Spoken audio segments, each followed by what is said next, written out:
Hello everyone.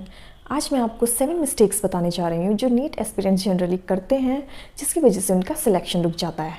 अब लगभग आपके पास 2.5 महीने का समय बचा है। इनमें आप ये 7 मिस्टेक्स बिल्कुल भी मत करना।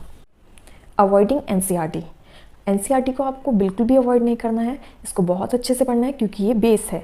बायोलॉजी में तो एकदम से फैक्चुअल क्वेश्चन भी आ जाते हैं, डायरेक्ट क्वेश्चन आ जाते हैं, बहुत ही ईजी रहता है। 70% question paper is based on NCERT. Avoiding previous year question papers and mock test papers, ये बहुत ही ज़रूरी है प्रैक्टिस करना, क्योंकि कभी कभी तो प्रीवियस ईयर क्वेश्चन पेपर से डायरेक्ट ही क्वेश्चन सेम आ जाते हैं और यहाँ कुछ क्वेश्चंस चेंज करके आते हैं, थोड़ा सा चेंजेस लाके सेम वही क्वेश्चन आ जाता है। मॉक टेस्ट पेपर की प्रैक्टिस करने से आपको बहुत इंपॉर्टेंट टॉपिक्स का पता चलता है और टॉपिक भी रिवाइज हो जाते हैं easily. Focusing on other activities, आप सोशल मीडिया यूज़ करते हैं या अदर एक्टिविटीज़ करते हैं जो इस वक्त बिल्कुल ज़रूरी नहीं है, उन सबको आप अवॉइड कीजिए क्योंकि आपके पास बहुत कम टाइम बचा है। इसको अच्छे से यूटिलाइज़ कीजिए और स्टडीज़ में फोकस कीजिए। Hesitating to clear doubts, student बहुत हेजिटेट करते हैं अपने टीचर से क्वेश्चन करने में, लेकिन आपको हेजिटेशन हटानी होगी क्योंकि अगर आप क्वेश्चन नहीं पूछेंगे, उसी में स्टक रहेंगे, तो आप नेक्स्ट क्वेश्चन नहीं कर पाएंगे, नेक्स्ट टॉपिक पे नहीं जा पाएंगे और इससे आपका टाइम वेस्ट होगा। इसलिए थोड़ा सा ट्राई करने के बाद अपने टीचर से पूछिए, इससे आपकी टाइम सेविंग होगी।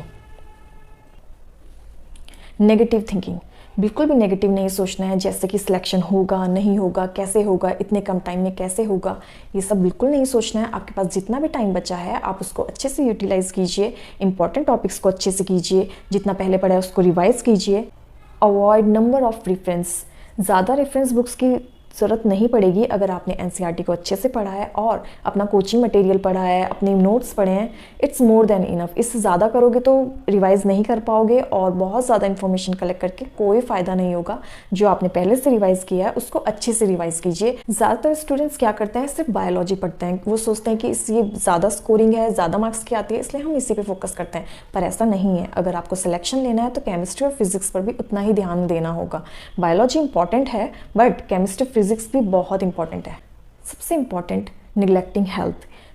ज़्यादातर स्टूडेंट पढ़ाई के चक्कर में अपनी हेल्थ को निगलेक्ट कर देते हैं, पानी टाइम पर नहीं पीते, डाइट सही से नहीं लेते, टाइम पर सोते नहीं है, एक्सरसाइज नहीं करते, सारा टाइम पढ़ाई में लगा देते हैं।